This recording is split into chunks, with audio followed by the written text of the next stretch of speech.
आप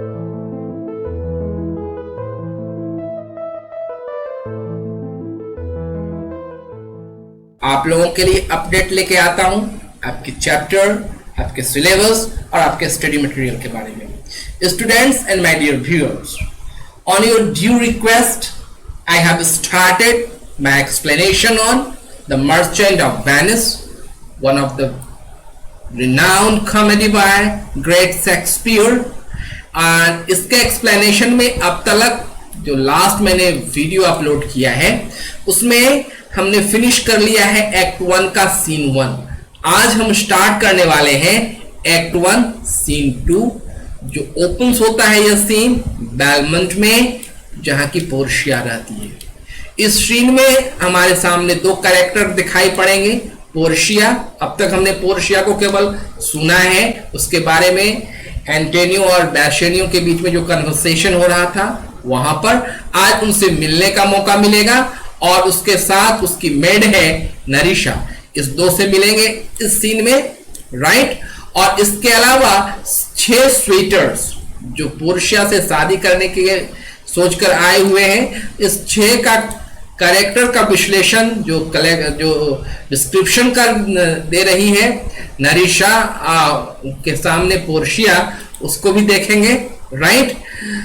लेकिन यह एक्सप्लेनेशन मैं शुरू करूं इसके पहले मैं आपसे रिक्वेस्ट करना चाहूंगा, व्यूअर्स, माय स्टूडेंट्स, जिन्होंने कि मेरे चैनल को अब तक सब्सक्राइब कर लिया है, please share the channel as much as you can. और जिन्होंने अब तक सब्सक्राइब नहीं किया है, क्योंकि मैं देखता हूं हमारे व्यूअर की संख्या तो बढ़ती जा रही है लेकिन सब्सक्रिप्शन ऐसा नहीं आ रहा, इसलिए मैं आपसे रिक्वेस्ट करूंगा कि इस चैनल को अधिक से अधिक मात्रा में सब्सक्राइब करें, ताकि मैं बेहतर से बेहतर ढंग से आप लोगों का जो स्टडी मटेरियल है यहाँ पर अपलोड कर पाऊं, right. Okay, so now without losing a moment, let's start the explanation of Act 1, Scene 2. Or I will request you people, just go ahead, open your book, right? इस चीज में starting करने से पहले मैं एक बात और आपको बताऊं कि Act 1, Scene 1 में हमने देखा था कि स्टार्टिंग सीन में ही एंटोनियो बड़ा दुखी था। ऐसा ही सीन के स्टार्ट में हम देखेंगे Portia is not in very good mood, she is in disposition, वो परेशान है, वो चिंतित है। क्यों है, क्या है, let's start. Portia, by my troth Nerissa, my little body is a weary of this great world. वो कह रही है, पोर्शिया कह रही है नरिशा को, by my truth, by my faith, मेरे विश्वास के मुताबिक, मेरे आइडिया के मुताबिक, जहां तक मेरा अपना डिस्कवरी है उसके मुताबिक, मेरे इस बड़े संसार में मेरा एक छोटा सा शरीर अब परेशान हो चुका है। नरिशा बोलती है, you would be sweet man if your miseries were in same abundance as your good fortune are। कहता है, ये मेरी प्यारी मालकन, यह अच्छा होता, यह अच्छा सच होता यदि जितनी अधिक मात्रा में आपको खुशियां मिली हुई हैं, गुड फॉर्च्यून मिला हुआ है, उस मात्रा में आपको मिजरी मिला होता। मीन्स वो कहना चाह रही है the amount of fortune, the amount of happiness of your life is far bigger and greater than that of the misery of you have। आपके लाइफ में जितनी भी मिजरी है उससे कहीं अधिक मात्रा में आपकी जिंदगी में खुशियां हैं।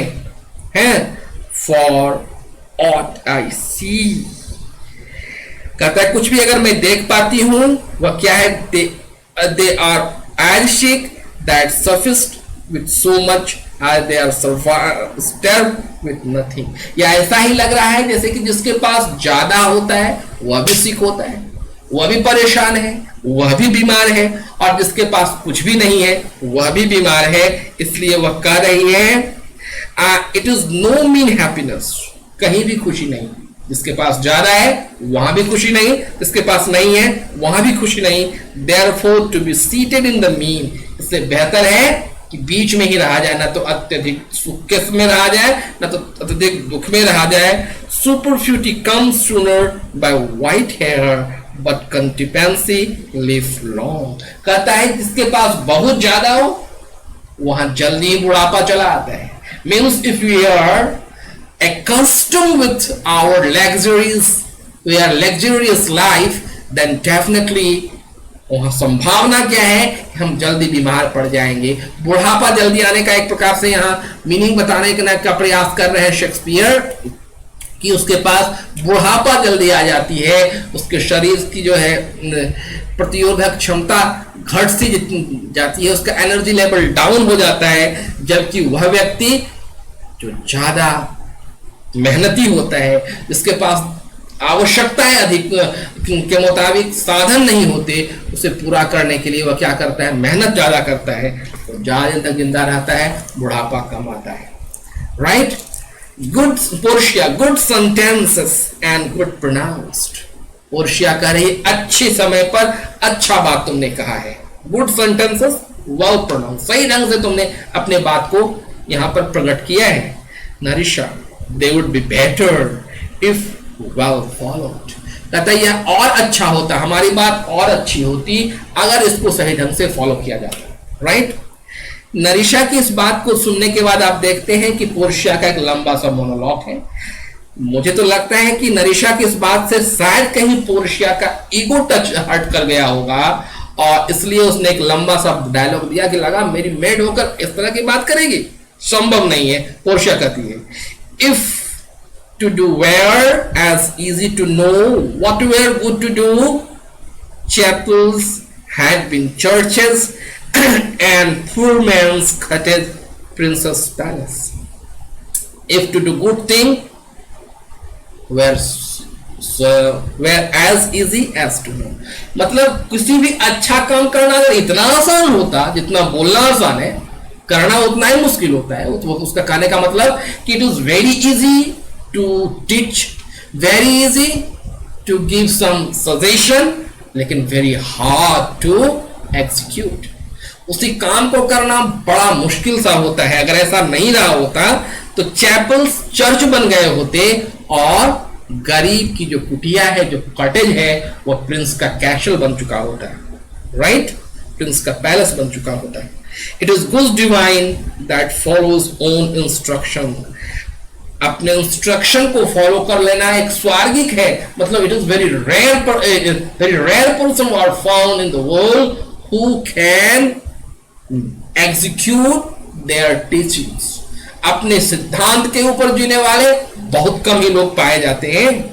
It can easier teach 20 what were good to be done than one of the 22 to were good to follow my own teachings.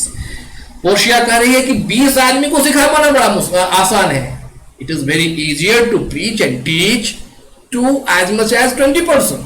दो 20 आदमियों को मैं आसानी से प्रीच कर सकती हूँ, टीच कर सकती हूँ, लेकिन उस टीचिंग में से किसी एक को भी अपने ऊपर लागू कर पाना it is really very hard job. Right? The brain may devise law for blood, but a hot-tempered lives over a cold decree. Right? कितना सुंदर बात कह रहे हैं यहां पर शेक्सपियर. क्या कहते हैं कि ब्रेन जो है एक लॉ बनाता है. राइट. लेकिन अब उसी लॉ को आदमी का पैशन एंड टेम्पटेशन ब्रेकअप कर देता है. यह साधारण सी बात आप अपने साथ भी देख सकते हो. Every day you students make a routine.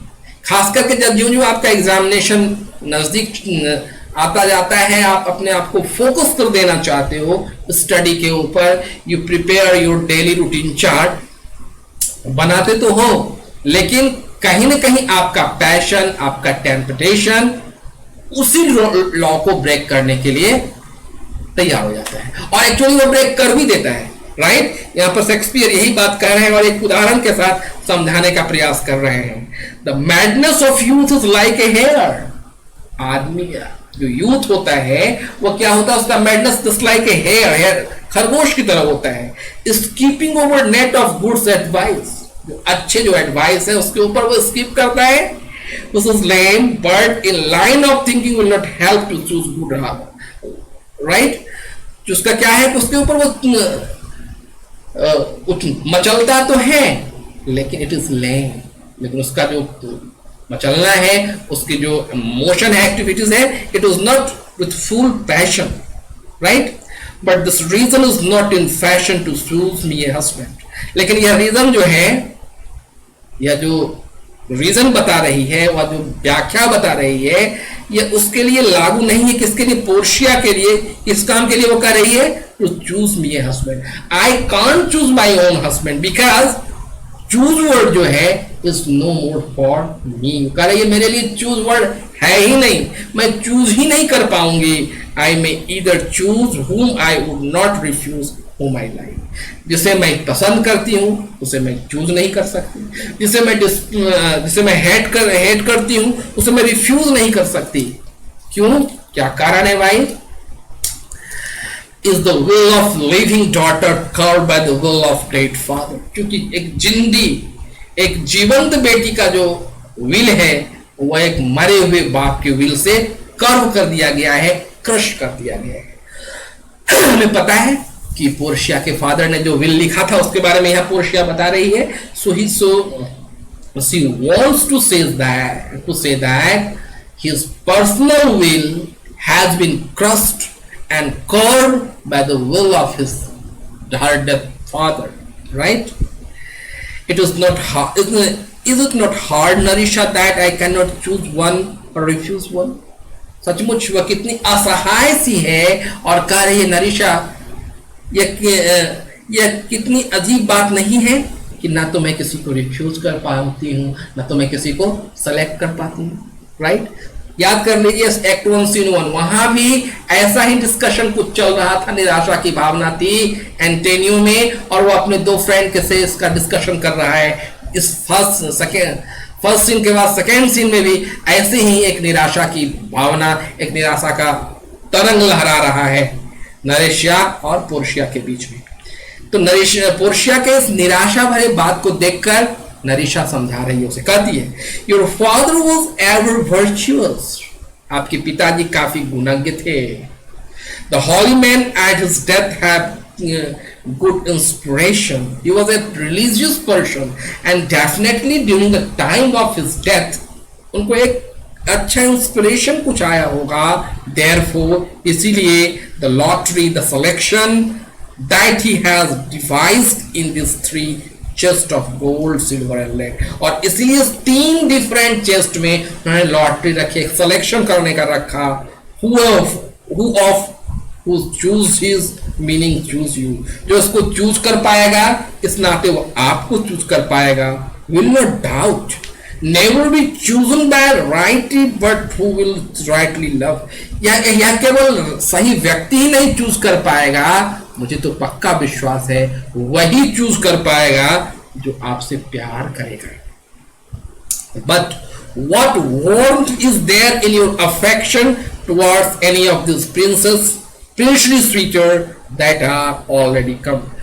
और वहां पर अब तक ये 6 स्वीटर आ चुके थे पोर्शिया के पास, पोर्शिया को चूज करने के लिए. आज नरिशा पूछ रही है कि जो भी कोई चूज करेगा आई एम श्योर वो कोई अच्छा व्यक्ति ही होगा. वो केवल अच्छा ही नहीं होगा, वो ऐसा व्यक्ति होगा जो आपको प्यार भी करेगा. लेकिन मैम मुझे बताइए जो अभी तक जो लोग आए हैं उनके बारे में आपका अपना क्या विचार है. ये 6 लोग आए हुए हैं, एक एक कर इनसे हम लोग यहाँ पर मिलेंगे, राइट. इस पर पोर्शिया कहती है I pray thee over name them and thou namest them, I will describe them and according to my description label my affection.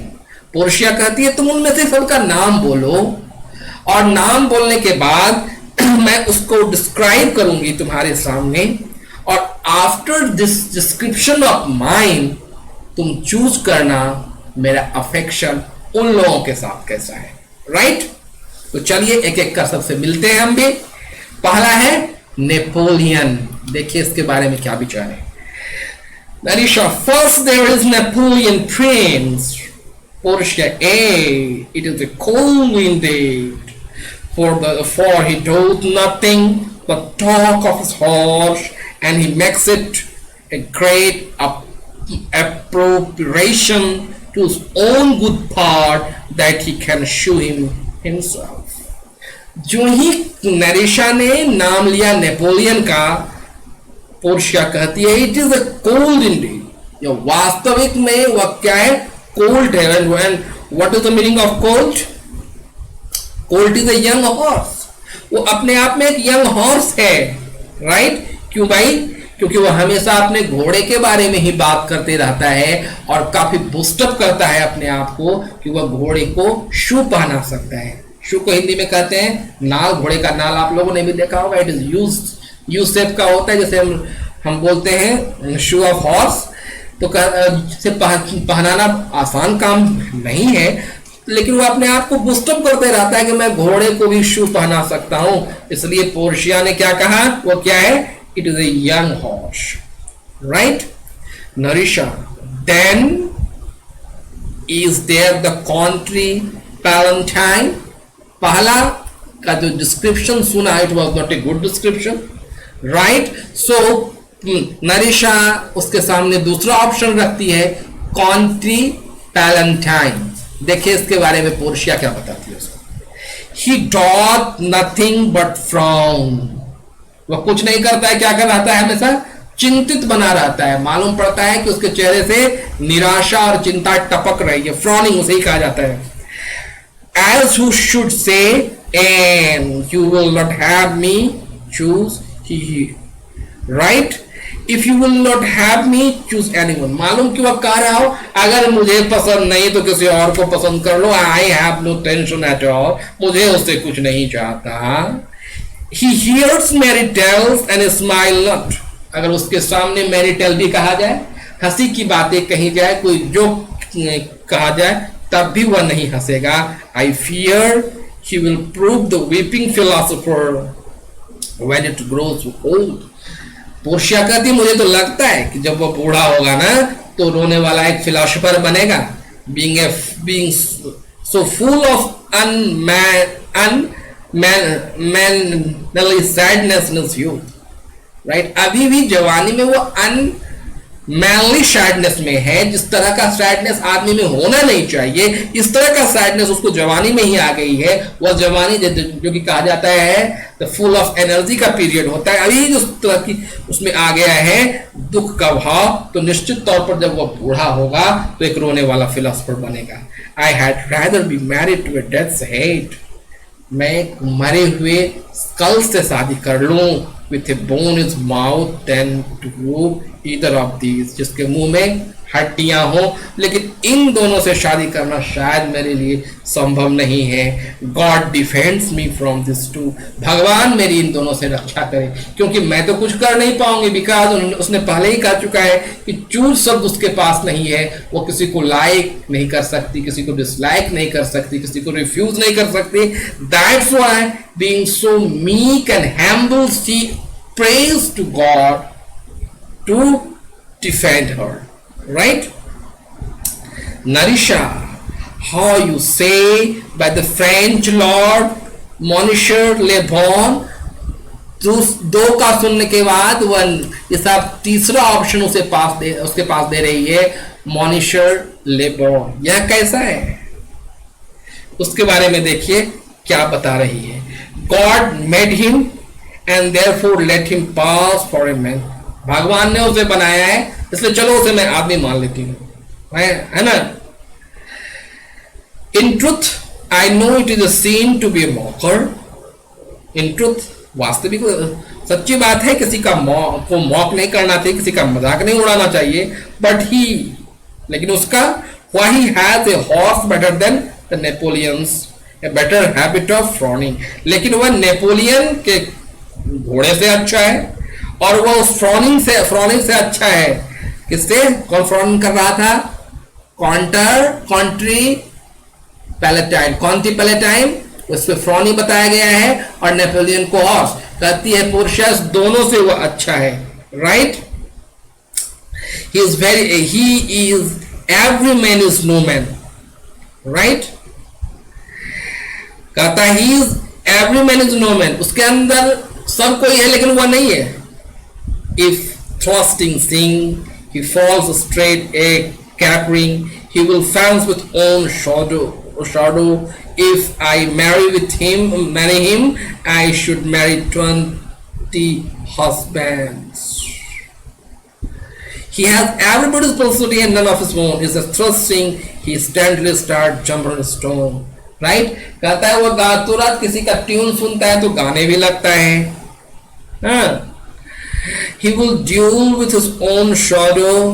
He was अपने परछाई से वह क्या करता है, डॉल भी करता है. मतलब मैं अगर उससे शादी करूं तो एक साथ मुझे 20 आदमी से शादी करना पड़ सकता है. मतलब कह रही है पोर्शिया कि उस एक कैरेक्टर के अंदर 20 आदमी का कैरेक्टर मालूम पड़ता है, मिला हुआ है, लेकिन उसका अपना कोई भी कैरेक्टर नहीं है. इसलिए एक तरीके से पोर्शिया ने कह दिया कि मैं उसको नेग्लेक्ट करता हूं. वह किसी भी बात पर गाना गा सकता है, अपने शैडो से ही वह लड़ भी सकता है. तो soldier, singer, all characters are combined and installed in a same personality. But it is an irony, लेकिन यह दुख की भी बात है कि उसका कहीं भी अपना पर्सनालिटी नहीं है. Right? If he would despise me I would forgive him. कहती अगर वह मुझसे काश वह मुझसे घृणा करे मैं उसे माफ कर दूंगी. For if he loves me to madness I shall never request him. But if he love me madly I would never be able to love him back. Right? अगर वो मुझे घृणा करे तो मैं उसे माफ कर दूंगी, लेकिन अगर वह मुझसे प्यार करना शुरू करे तो शादी तो कर लूंगी नरीशा, लेकिन मैं उसे रिटर्न में प्यार नहीं दे पाऊंगी. बिकॉज उसका कोई भी कैरेक्टर मुझे अच्छा नहीं लगता. भले 20 कैरेक्टर उसके अंदर हैं, लेकिन कोई भी कैरेक्टर मुझे अच्छा नहीं लगता. So my dear students, in this video I have completed and done the description of 3 different video और पोर्शिया ने उसके बारे में क्या कहा उसका हम लोगों ने डिस्क्रिप्शन देखा. बाकी जो ये 3 बचे हुए हैं, I will try to cover all them in my next video. Right? Till now I request you people just go ahead, again I say subscribe me, those who have not subscribed till now, and those who has already subscribed, please share me, and everyone write in the given comment box, right? And believe me, immediately I will respond you people. Right? Till now enjoy करें अपने lesson को. बड़ा ही सुंदर play है यह Shakespeare का, और मुझे पक्का विश्वास है मैं बेहतर ढंग से आपको बता पाने का प्रयास कर रहा हूं. ठीक है, चलिए मिलते हैं अगले दिन इसी सीन के बचे हुए कुछ हिस्सों के साथ. Right? Till now bye bye.